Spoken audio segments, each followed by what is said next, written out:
welcome. Again, my name is John Ladd, Administrator for the Office of Apprenticeship here in ETA. And what we're doing here today is we are about to sign National Program Standards of Apprenticeship. And so for those of you who haven't been in the day-to-day work of developing these standards, these are a big deal. It's really exciting when we're able to register a national program of apprenticeship. By being a national program, that means you are registered and which is certified to operate anywhere in the country. And so, it carries a lot of stature and carries a lot of weight. I get to do the fun part. I get to come in and sign these standards at the end of the process, but it's folks like Joe Taylor and that is in your whole team that I'm sure have been working on this for quite some time. So today's an exciting day, and we're really excited about the opportunity that this program can create for people all across the country. This effort really is in the sweet spot of so many of the things that we are trying to do here at DOL. One obviously is to expand apprenticeship, and this will certainly do that. And we're also trying to expand into new and non-traditional industries, and particularly in professional services. So again, you all are helping us to achieve those goals. But more importantly, we have a strong equity focus and equity mission here, and when we really want to see registered apprenticeship programs reflect the communities in which they operate. And that is something that we're working towards every day to make happen, and this effort is going to be a big part of those efforts. And so, you have made equity core and central to the design of this program, and that's something we hope to see more and more of.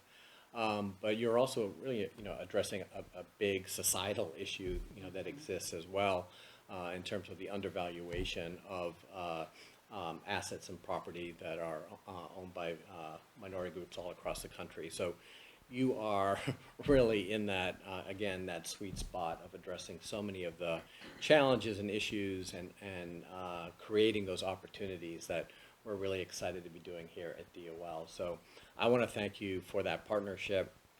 I really want to hear more about your story and how today came about and how you got here and how you see this program evolving over time, and love to hear some of that story, because that's really the exciting part to me. But before going any further, I want to turn it over to our Deputy Assistant Secretary, Manny Lamar. Thank you so much, John. I'll actually build up on what you ended on, which is around the importance of equity, and I'll tie it back to a few things. One is in terms of the administration's focus, starting from the top, President Biden and Vice President Kamala Harris, and all the way down to our acting secretary, Julie Sue. This is one consistent theme and thread that has continued to emerge, whether we're talking about our policies, our investment, and our practice. So I'm really, I couldn't have been more excited, because to John's point around how this is have an impact, you all know this very well, but it connects to something else that is a whole government approach around wealth creation. That has a real impact in terms of wealth creation for underrepresented communities, particularly for Black communities, across the country, as well as other underrepresented minorities. So I'm really this is amazing. And then to John's point, I come in at the tail end for the celebratory, but I just want to underscore how important it is that we you all continue this effort. The only other thing I'll mention, and then I'll stop, which is that the work that you all are doing really touches up on two other things. One is around this skills-based hiring.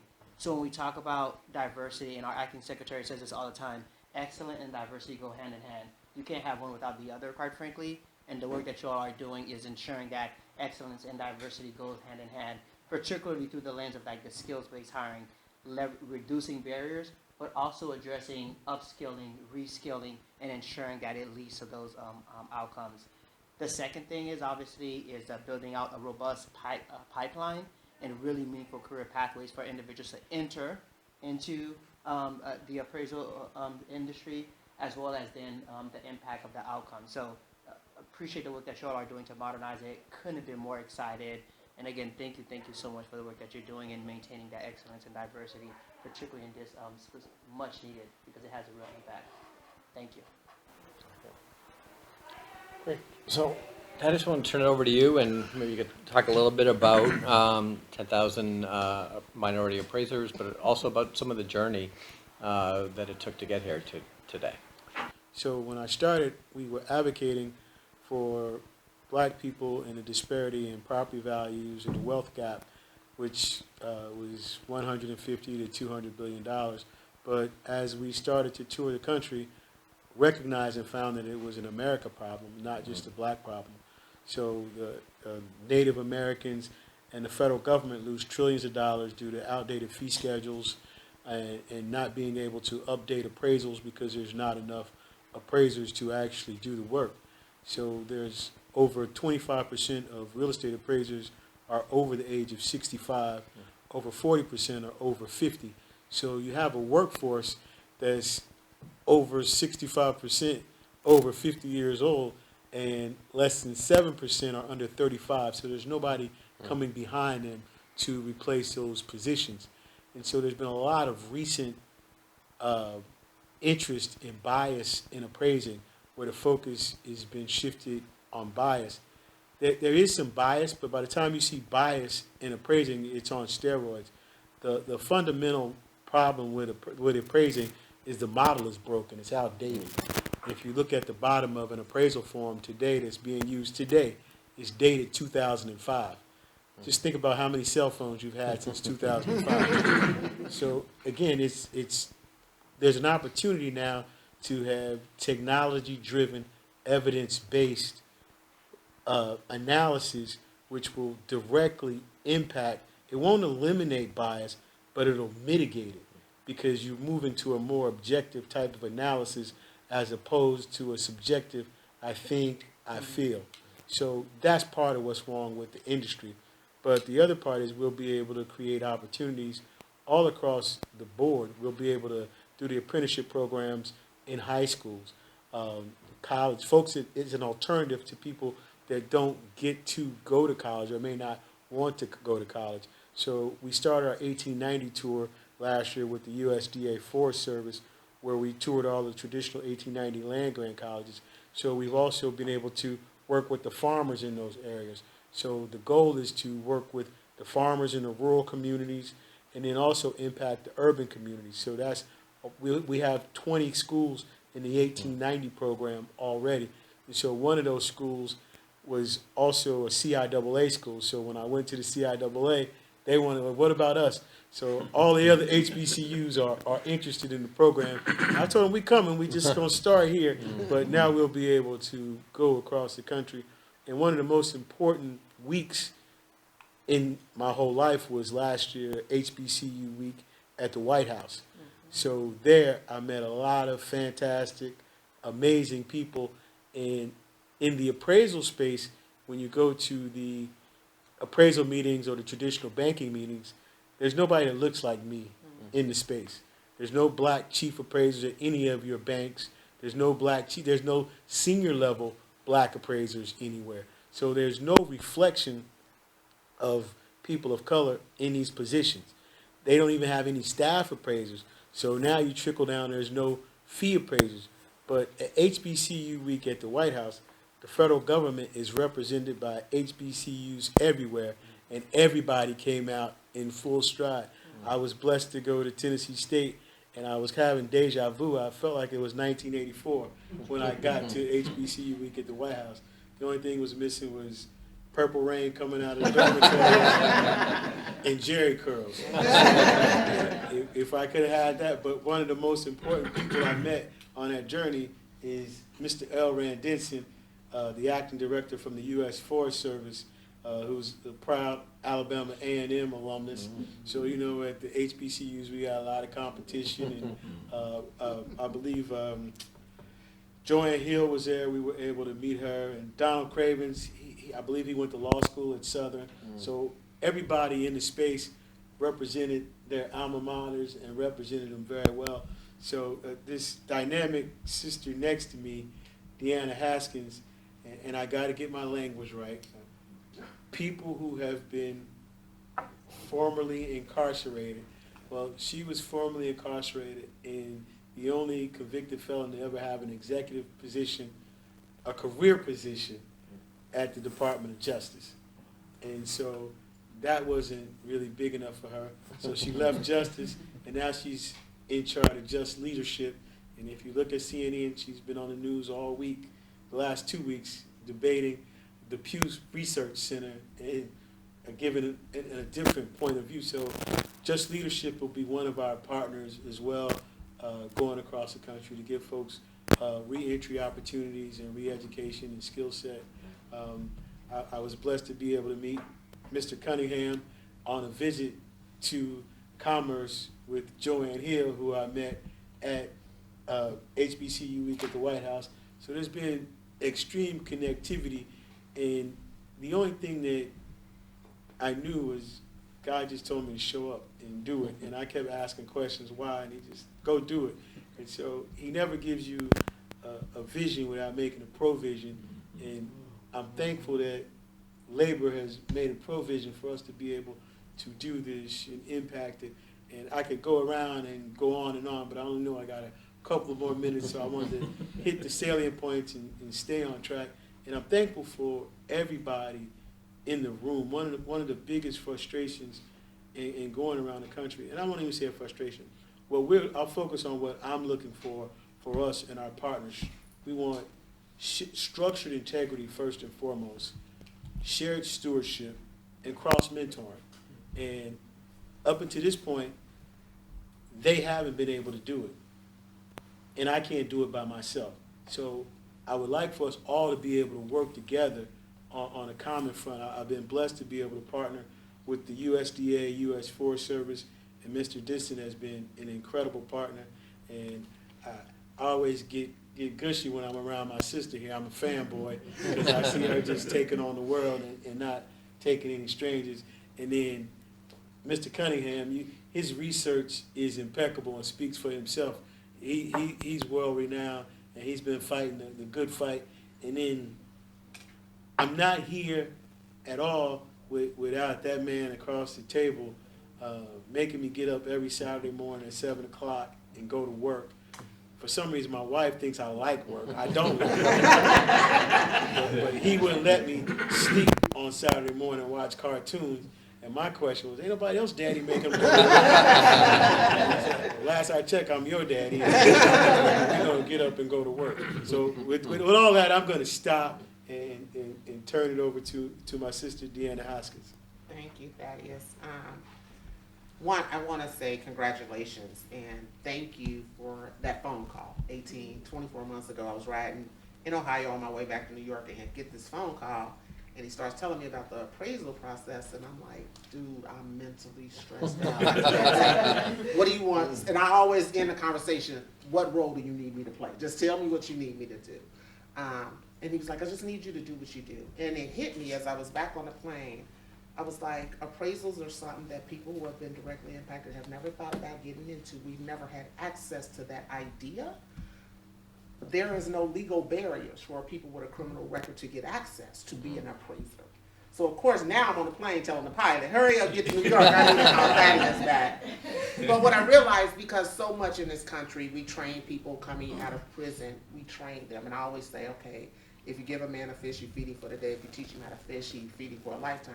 But he got to have access to the water. He got to have access to the water. For people leaving prison, we get all the training, we get all these opportunities, and I never knew anyone who left prison and said, hold all my stuff, I'll be back. They actually have an intention of being successful, but society has put rules and regulations in place. So anytime you come to me, there's something that I don't have to ask for permission for. I can apologize later after we do it. I was all in. And I had to call Thad and I said, you know what, this is innovative, this is new. And what it is, I remember President Obama, when I was working in the Justice Center, said, we've been who we've been waiting for. Nothing changes till the people who've been most oppressed rise up into leadership and demand change. Our history shows us that. A situation arose with a fellow Cincinnatian. You immediately identified the issue, and we didn't sit in the problem. It immediately went to solution-based, and we're here today signing that less than 24 months. Most businesses don't get to this point till 5 years in. The fact that we're here shows your obedience has paid off. And I just want to tell you, thank you, and for thinking of the people, over 70 million people with a criminal record, who actually now have a new opportunity that is no longer what I call flour, and filth. Landscaping, culinary, and housekeeping. We're more than that. Thank you.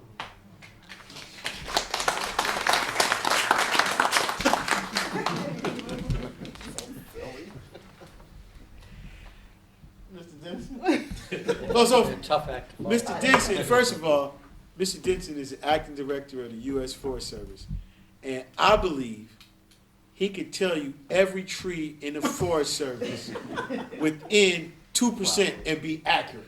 And he is brilliant. And I have the utmost respect for him. I'm still working on him on my fishing caddy idea. That's a whole other story. Mr. Denson? Well, thank you, Thaddeus. I can't tell you, where those trees are within 2 inches, but my cousin can. He would run the, basically what we have in the Forest Service is an inventory and analysis, and that inventory and analysis basically is the tree census. And so I do have some family that worked on that particular side of the house. But I'm Elrin Denson. I'm the acting director of Lands, Minerals, and Geology Management. And folks are like, well, what in the world is that? Where we oversee 193 million acres of national forest system lands. And that consists of the portion that is more succinct to this. We deal with power lines, pipelines. So we have about 74,000 authorizations across this nation. That includes about 18,000 miles of power lines, about 6,600 miles of oil and gas pipelines. There's 1,400 communication sites with AT&T, T-Mobile, Verizon, Crown Castle, American Tower. We have 14,000 recreation residences, individuals that own cabins on National Forest System lands, and they lease the land from the Forest Service. We have 2,500 reservoirs providing drinking water to about 60 million people. We have 250 hydropower facilities providing electric power to about 70 million people across the nation. On the recreation side of the house, we have about 400 resorts and marinas. We have about 300 concession campgrounds, and we have 127 ski areas. So if you go out basically anywhere on to ski, in most cases you're on National Forest System lands. We have, in the part that I talked with Thaddeus about, is we have fee schedules, and a lot of those fee schedules are 20 or 30 years outdated. And so when we start to look at the impacts of broadband coming across the nation, fiber optics and the like, to have a fee schedule that is 20 or 30 years out of date, that means that the federal government is losing tens of millions or hundreds of millions of dollars because it is not accurately appraised. And I don't really think it sunk in the impact of how quick this has come through fruition. I've been in the federal workspace for 32 years. I've never seen a project move this fast through the federal government from the start of an implementation, from the start to this part of a signing for implementation within 1 year. I thought everybody did that. No, that doesn't happen. That definitely doesn't happen here in Washington, in Washington D.C. And so the impact of it means to me that this is something that was supposed to happen. This was already laid out. It just needed someone to be obedient, in that particular space and take it through fruition.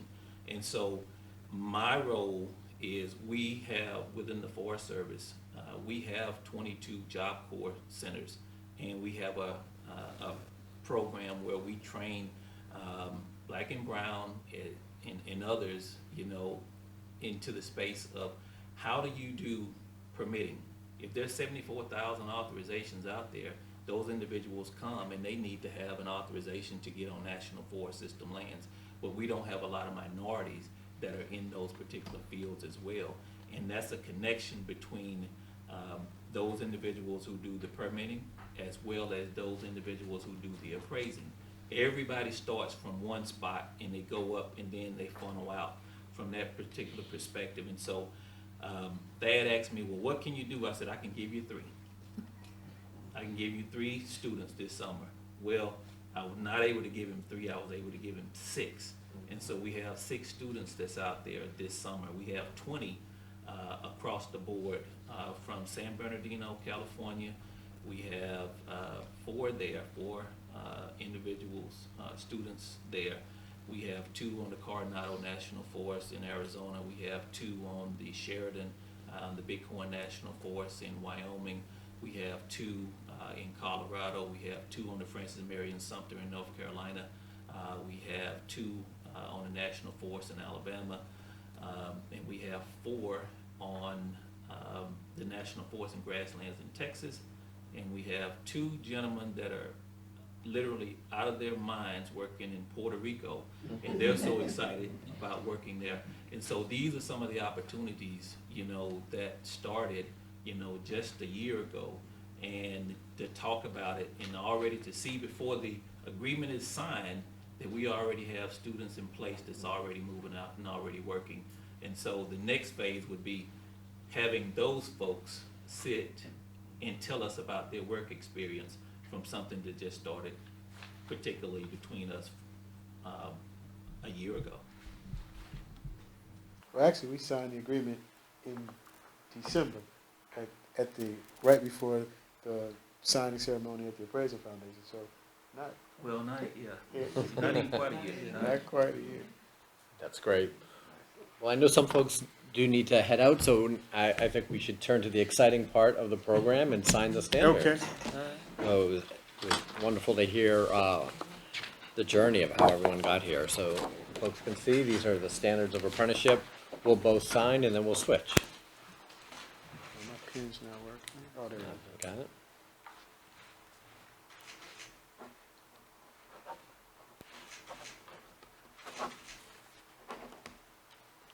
There we go.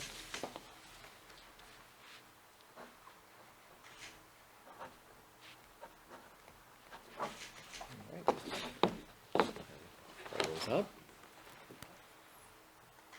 Excellent, congratulations.